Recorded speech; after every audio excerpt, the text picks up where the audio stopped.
Kak, sekejap, Kak. Nat? Ya Allah, Umi. Umi. Umi.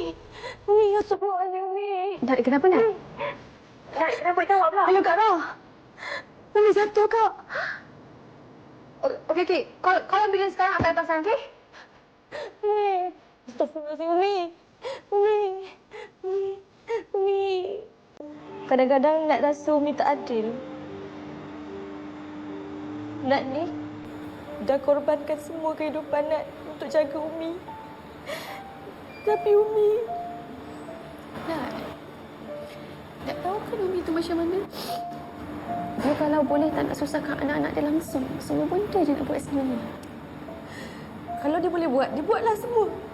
Tapi tak boleh kan, Kak?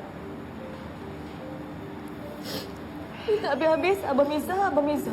Dah lah. Tak payahlah cakap pasal Abang Miza. Dah lah. Yang penting sekarang Umi selamat. Suka.